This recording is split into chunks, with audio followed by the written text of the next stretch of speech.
She thought she had found the perfect man. Aaron was charming, patient, and everything Maya ever wanted. But behind his smile, secrets were hiding.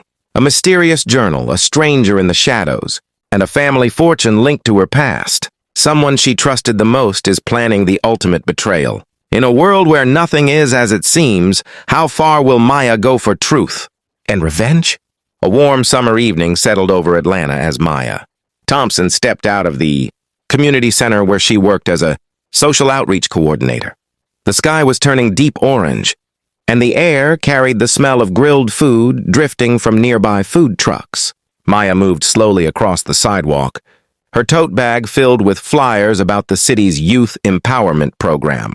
She was tired, but the good kind of tired, the kind that came from doing work that mattered. Maya had always been the responsible one. She grew up in a working-class black family in Savannah, raised by her grandmother after her parents split. Her grandmother taught her to keep her feet steady and her heart open, even when life felt unfair. At 32, Maya still carried those lessons with her. She was focused, career-driven, and cautious with her heart. She had seen too many of her friends fall for the wrong men, and she promised herself she would not repeat their mistakes. She was locking her car when she heard a voice behind her. "Hey, excuse me, is this where the volunteer meeting was supposed to happen?" Maya turned and saw a tall white man walking toward her. He looked a little lost but harmless, dressed in a navy button-down shirt and khaki pants. His light brown hair was slightly messy, like he had rushed to get here. He held a folder under his arm and had a hopeful but nervous smile. "No meeting today," Maya said. "That one is scheduled for next Wednesday." "Did someone give you the wrong date?" "Yeah, probably my friend. He said this was a good place to start if I wanted to help out. I just moved to Atlanta last month, so I am still figuring things out. I am Aaron Wright."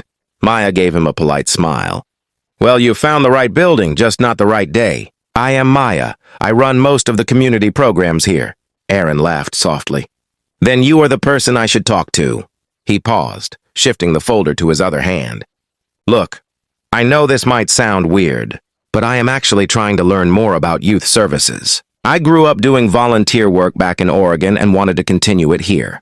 Maya studied him for a moment.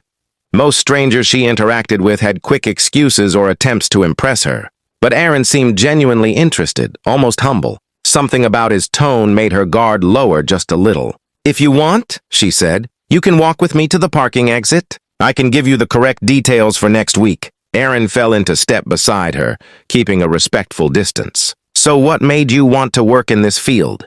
he asked. Maya shrugged. "Kids deserve better chances than what many of them get. If I can help them avoid some mistakes I have seen, it is worth it." Aaron nodded. "Makes sense. I used to work with at-risk teens during college. I liked it a lot. Felt real." His voice had a quiet sincerity to it. Maya noticed he wasn't putting on a show. He seemed grounded, attentive, and he listened rather than talked about himself. Most men she met did the opposite. When they reached the parking lot exit, Maya pulled a small notebook from her bag and wrote down the meeting schedule. As she tore the paper and handed it to him, she felt his fingers brush hers lightly. She ignored the odd spark that followed. "Thanks, Maya," he said. "I really appreciate this. Maybe I will see you again next week." "Maybe," she replied with a small smile. He walked away, giving her one last warm glance before crossing the street. Maya got into her car and watched him disappear among the evening crowd. She told herself it was nothing, just a stranger asking for volunteer details. But as she drove home, she caught herself thinking about him again. His quiet eyes, his steady voice, the way he made her feel unexpectedly seen. Maya did not fall easily, and she definitely did not trust easily. But something about this meeting tugged at her, like the first small wave before a rising tide. She did not know it yet, but this moment was the beginning of everything. The love, the heartbreak, the betrayal, and the revenge that would one day shake both of their lives. And it had started with a simple question in a parking lot. 1 week later, Maya stood at the front of the community center conference room, organizing attendance sheets before the volunteer orientation began. The room buzzed with chatter from 20 new volunteers. Folding chairs squeaked on the floor. Pens clicked and someone whispered, a joke that made 2 college students laugh under their breath. Maya checked her watch. 2 minutes to start. As she lifted her clipboard, the door opened quietly. Aaron walked in. He looked different this time, more put together. He wore a crisp white shirt, sleeves rolled to his forearms, jeans and clean sneakers. His hair was styled neatly, and he scanned the room until his eyes found hers. He smiled, warm and open, like he had been waiting for this moment. Maya pretended to focus on her papers, but her heartbeat reacted before she could stop it. Aaron took a seat in the third row. He did not wave or try to get her attention. He just sat there, attentive, patient, as if he respected that this was her space and her job. When the orientation began, he listened more closely than anyone. Maya noticed him often. His eyes were calm but observant. When she spoke about the mission of the program, he nodded slowly, as if he truly connected with it. When she opened the floor for questions, he only asked one, but it was smart and thoughtful. What can we do to support the kids even outside the scheduled hours? Maya was impressed. Most volunteers were eager during the first meeting but faded away after a few weeks. Aaron seemed different. After the meeting ended, people lined up to speak with her. Some wanted guidance, others wanted permission forms. Maya handled them efficiently, but she noticed Aaron stayed back, waiting until the room thinned out. When it was finally his turn, he stepped forward with a shy laugh. I hope I did not look too intense. I just really wanted to understand everything you said. You were fine, Maya replied. Actually, you paid attention better than most. Good. I did not want to come off weird. Maya raised a brow. Why would you think that? Well, because I came here last week on the wrong date, met you in a parking lot, and now I am here again hoping you do not think I am stalking you. Maya laughed in spite of herself. Relax. You are safe. Aaron smiled, relieved. Can I ask something? Do you usually grab coffee after these meetings? Maybe I could join you, to ask more about the program. Maya hesitated. She did not mix personal with professional. She kept boundaries tight. But something inside her, a quiet voice she did not listen to often, nudged her. All right, one coffee. But we talk about work only. Totally, work only. He raised both hands like a promise. They walked to a cafe across the street. It was small, warm, and filled with the smell of roasted beans. They sat near the window. For a moment, neither spoke. Maya stirred her drink slowly while Aaron tapped the top of his cup with his finger. Finally, he said, I feel like you have lived a serious life. Like you carry a lot on your shoulders. Am I wrong? Maya looked up, surprised by his accuracy. Most people only saw her professionalism, not the weight behind it. I just believe in being responsible, she said carefully. Nothing wrong with that, he replied. But you deserve space too. Space to be relaxed. Space to be cared for. His tone softened, almost too warm, and Maya looked away before she fell into it. She finished half her coffee, quickly, and changed the topic. Back to the volunteer schedule. When they walked out, Aaron held the door for her.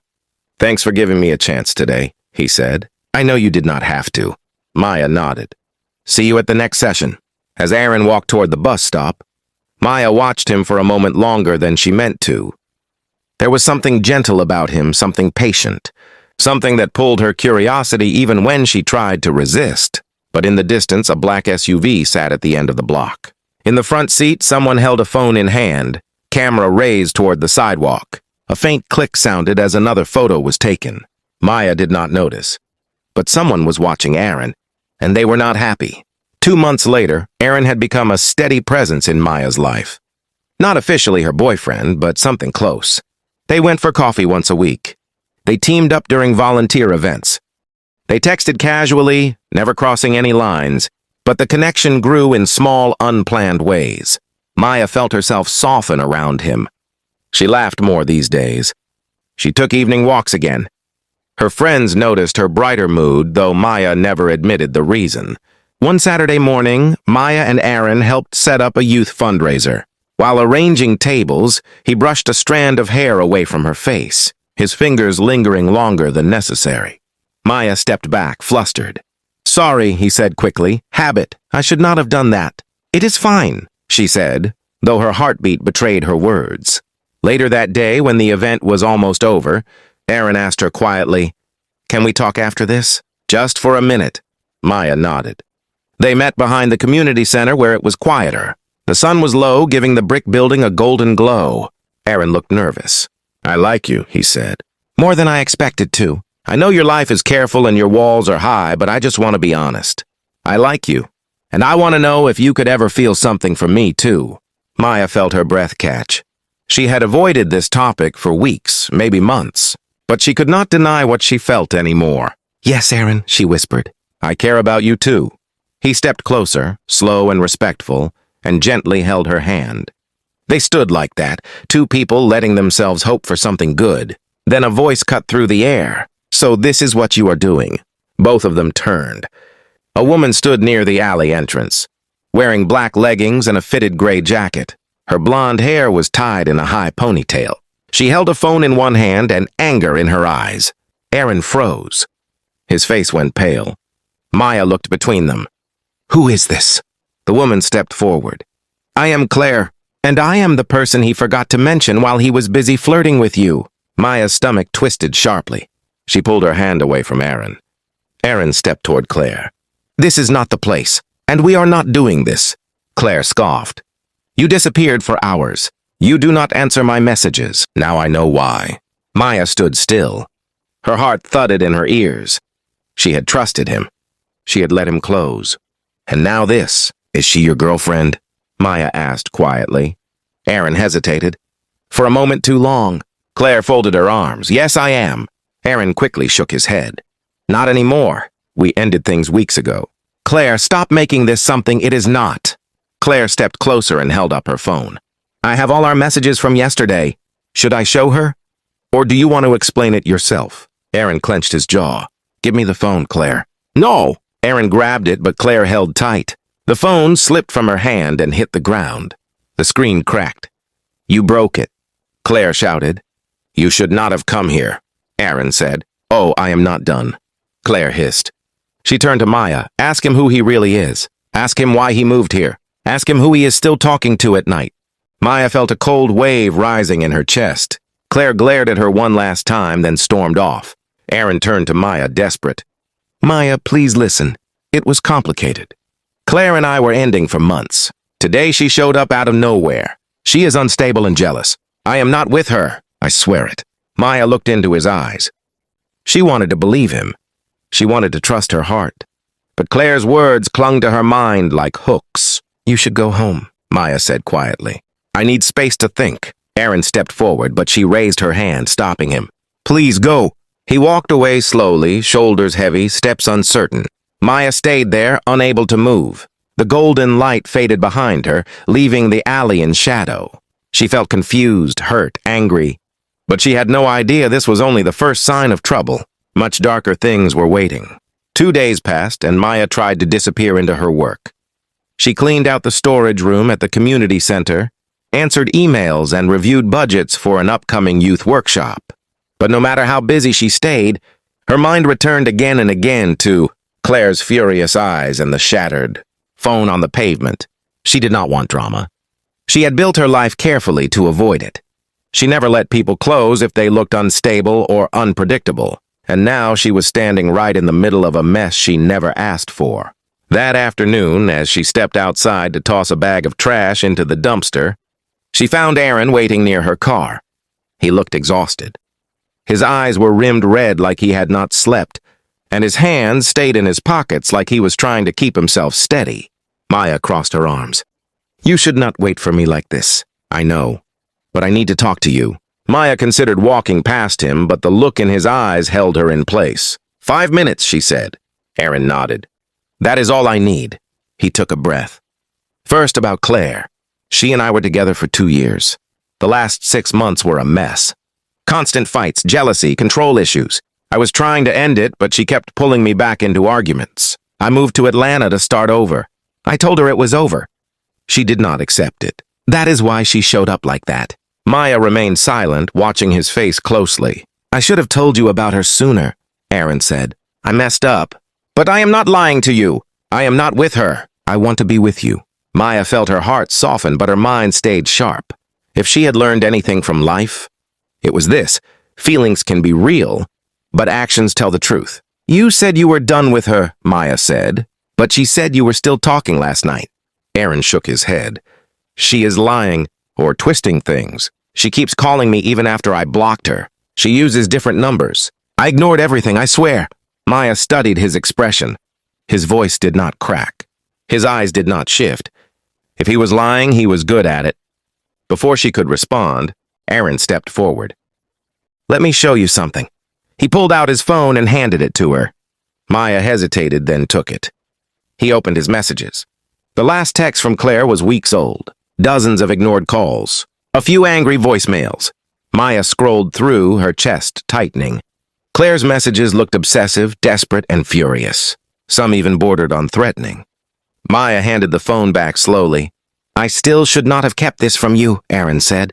I should have told you everything earlier. Maya looked down at the pavement. She felt the tension inside her slowly unravel. Maybe she had judged too quickly. Maybe Claire had stormed in with jealousy and assumptions. Maybe Aaron had been caught in the crossfire of a messy breakup. It was possible. It was believable, and yet something still felt slightly off. Not wrong, but incomplete. Like a sentence missing its last word. Aaron stepped closer carefully. I care about you, Maya. I really do. I do not want this to ruin what we were building. Maya exhaled. I need trust, Aaron. Complete trust. If you want to be part of my life, you have to be honest about everything. No secrets, I promise, he said quietly. No secrets, she nodded. Then let things move slowly. No rush. Aaron smiled gently, relieved. Whatever pace you want. He leaned in and kissed her forehead, quick and soft. Maya closed her eyes for a moment, letting the warmth settle inside her. For now, she chose to believe him. But across the street, a car engine started. Inside the dark-tinted sedan, Claire sat in the passenger seat with a notebook on her lap. She watched Maya and Aaron through narrowed eyes. Her jaw tightened as she scribbled something down. 3 things underlined twice. He is lying. She will regret this. And I will not lose him. Maya had no idea that someone had already decided her peace was not allowed to last. Weeks passed, and Maya tried her best to let her fear fade. She and Aaron grew closer, but carefully. Dinner twice a week, small walks in the evening, helping each other at community events. He was sweet, gentle, patient, almost too patient. He never pushed, never argued, never raised his voice. He seemed like a man sculpted from calmness. It was everything she had wanted in a partner. But sometimes when Maya looked at him closely, she felt a strange heaviness behind his smile, like something he did not say, something he kept buried. One night after a volunteer appreciation dinner, Maya invited him to her apartment for the first time. She lived in a cozy 2-bedroom unit with warm lighting and a small balcony where she kept potted plants. It felt like her safe space. Aaron walked in slowly, looking around with quiet admiration. This place feels peaceful, like you. Thank you, she said shyly. He placed a small box on her counter. Just something for you. Nothing big. Maya opened it. Inside was a delicate silver bracelet with a tiny charm shaped like a heart. It was simple but pretty. Aaron rubbed the back of his neck. I thought you might like it, but if not, I can exchange it. Maya smiled softly. No, it is beautiful. He looked relieved. They sat on the couch talking about movies, work, and childhood memories. Aaron shared stories about growing up in Oregon. Fishing trips, long rainy days, helping his mother at her bakery. At one point, he paused and looked at the floor. My dad was not around much. He drank a lot. Took money from us. I grew up watching my mom cry in silence. I promised myself I would never be anything like him. Maya felt her heart ache for him. She placed a hand on his. You are nothing like that, she said. He looked up with a quiet vulnerability. I try not to be. Maya believed him. They ate dessert on the balcony. The night breeze carried the faint sounds of traffic. Aaron sat close, his arm around her shoulders. It felt safe. It felt right. Until a sound interrupted the moment. A soft clicking noise. Maya glanced toward the parking lot below. Someone stood near the entrance gate holding a phone aimed upward. A woman. The same blonde ponytail. The same jacket. Maya's breath caught. Aaron followed her gaze. Claire. Before Maya could say anything, Aaron stood abruptly. He moved to the balcony edge. Claire, stop this. What are you doing here? Claire did not answer. She turned and walked quickly toward the street, disappearing behind a row of cars. Maya stepped back from the railing, her heart pounding. Aaron's fists tightened at his sides. I am so sorry, he said. I should have told you she was still causing trouble. She keeps showing up. She follows me sometimes. I do not know how she finds me. I promised you no secrets, but I did not want to scare you, Maya whispered. She was watching us. Yes, and I hate that you had to see this. Maya sat down slowly. Her stomach churned. Claire was no longer just angry. She was showing up at homes now, taking photos, following them. This was not normal jealousy. This was obsession. Aaron knelt beside her. I will handle this. I will talk to the police if I have to. I will protect you. I promise. Maya looked at him. His eyes were steady, but there was something else there. A flicker of fear or guilt, or something she could not name. She wanted to trust him, but she could not ignore the cold weight of dread settling inside her. Claire was not going away. And the worst part, Maya was starting to wonder if Claire was the only danger, because some shadows seemed to follow Aaron too closely, and some truths were becoming too quiet. Something was building, something she could not yet see. But she would soon. 3 months passed, and life shaped itself into a new rhythm for Maya and Aaron. Claire stopped appearing unexpectedly, at least for a while. Maya assumed she had finally given up, or moved on, or simply gotten tired. Aaron assured her that he had cut off every line of contact. No calls, no visits, no accidental run-ins. Maya wanted to believe it was finally over. She wanted peace. She wanted a future that did not feel threatened. She allowed herself to relax again, even though something inside her still felt unsettled, like a puzzle piece that did not click properly. One Saturday afternoon, Maya drove to her aunt's home in Savannah for a family gathering. Aaron insisted on coming along. Her relatives had heard about him but had never met him. Maya warned him that her family did not trust easily. They reached a small, cozy house painted pale blue. Children played in the yard. Someone barbecued ribs and the air smelled like charcoal and spice. Maya's Aunt Jolene greeted them at the door. This must be Aaron. She eyed him carefully, like she could sense more than others. Yes, Mom. It is nice to meet you, Aaron replied politely. The afternoon went smoothly. Aaron helped carry chairs. He played tag with Maya's young cousins. He complimented the food, he laughed at jokes. He charmed the uncles who usually stayed quiet during gatherings. Everyone loved him. Except Aunt Jolene. She watched him from a distance with narrowed eyes. Maya noticed but ignored it. When the sun began setting, Jolene called Maya inside the kitchen. She kept her voice low. You sure about this man? Maya sighed.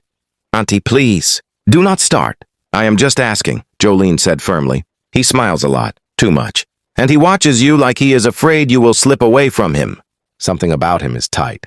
Like he is forcing everything to look perfect. Maya crossed her arms. You are judging him too quickly. Jolene shook her head. I am judging the feeling, and that feeling is not good. Before Maya could respond, Aaron walked into the kitchen holding 2 empty plates. Everything all right in here?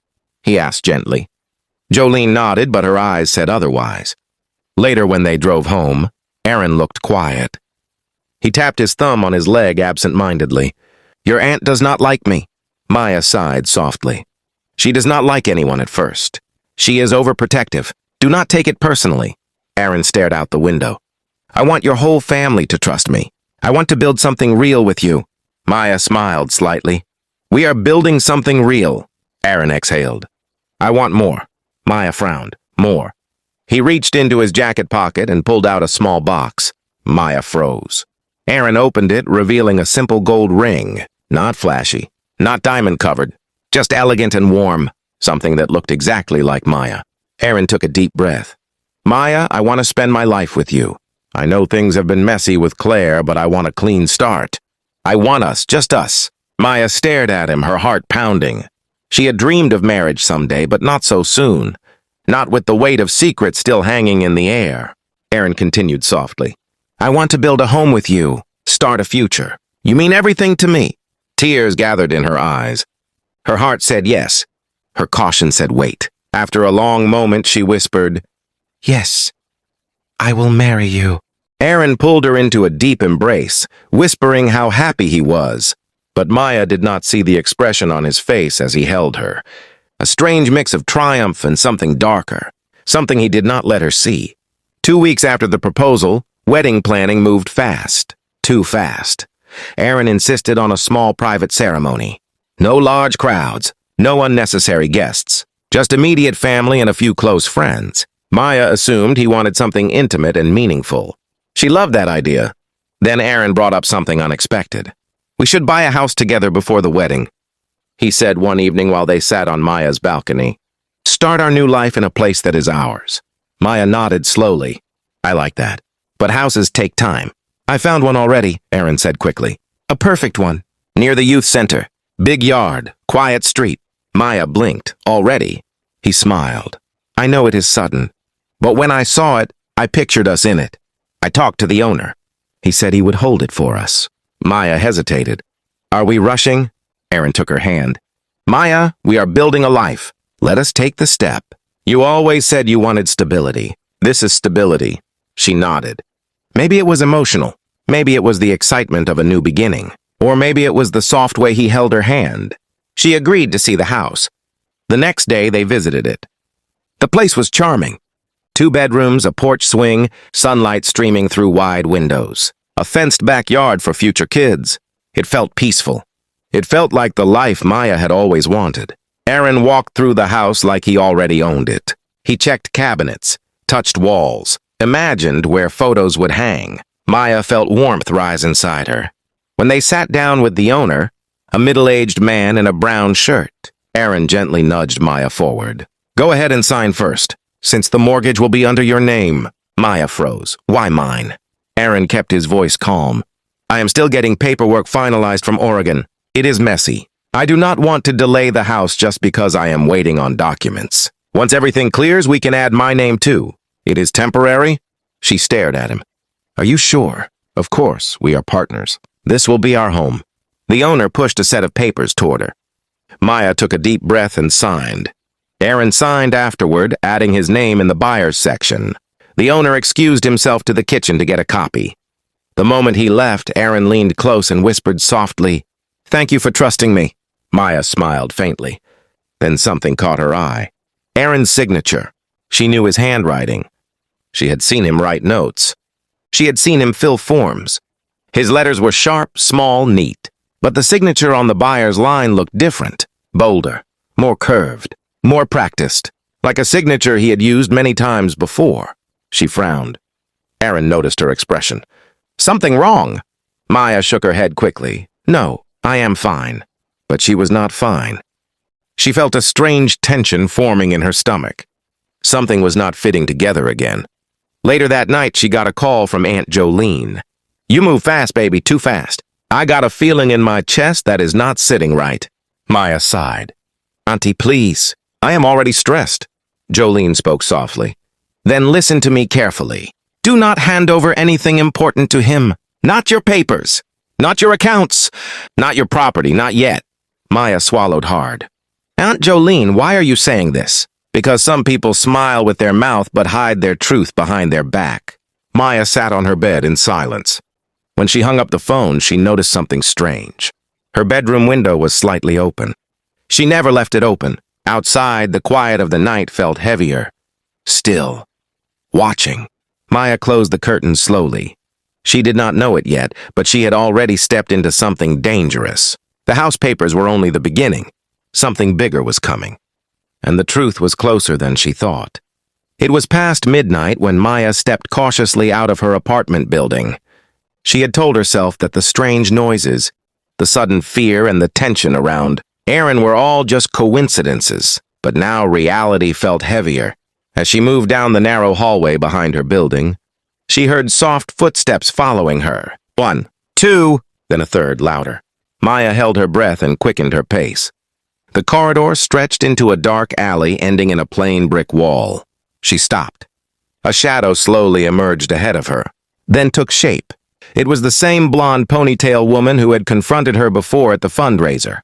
"I am not here to scare you," the woman said in a low, steady voice. "I am here to protect you." Maya's eyes widened. The woman held up an old, leather-bound journal. "This is Aaron's journal.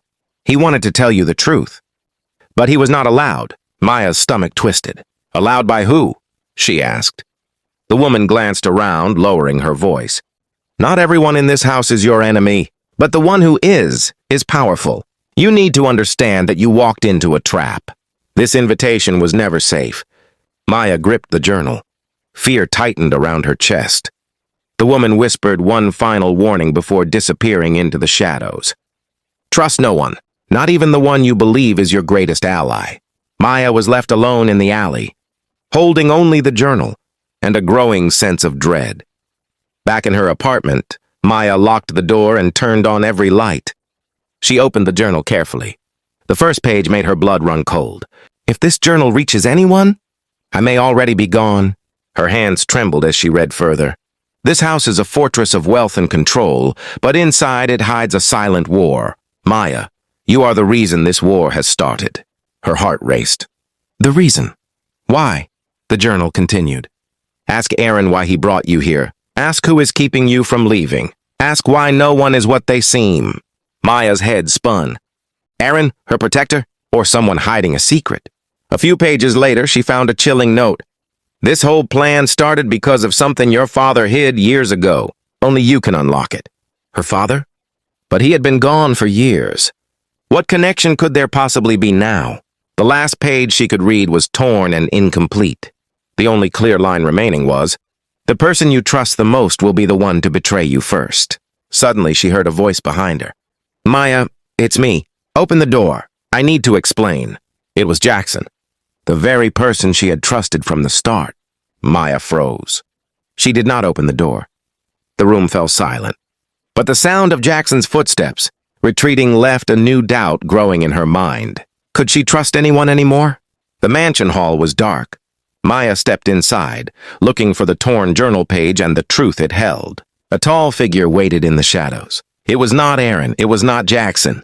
It was Lord Harvey, the owner of the mansion. He smiled coldly. I knew the journal would bring you here. Your parents hid a fortune years ago. Only you can unlock it. Maya froze as he lifted the missing journal page. You are the last heir. The code to the fortune is in your blood, he said. Before she could respond, the doors burst open. Jackson rushed in, out of breath, blood on his hands. Maya, don't trust him. Harvey is lying. Her heart pounded. Two men. Two different truths. Harvey whispered, trust no one. The one closest to you will betray you first. Maya made her choice. The next morning, Maya met with lawyers to sort out the house and her parents' legacy. Aaron's betrayal was exposed. The property was officially returned to her, and Harvey was taken into custody quietly. No public media spectacle, only legal justice. Maya stood on her apartment balcony, holding the journal now safely locked away. She felt the weight lift from her shoulders. Trust had been broken, lies had been revealed, but she had survived. She had not just endured, she had acted, she had planned, and she had won. Her phone buzzed. A message from Jackson. Coffee later? You earned it. Maya smiled, a real relaxed smile. The danger had passed. The betrayal had been punished. And now, for the first time in months, she could finally think about living her life, her way. The shadows of the past would always remain a lesson. But Maya knew one thing clearly. No charm, no secret, no man. And no fortune could ever control her again. She was her own hero now,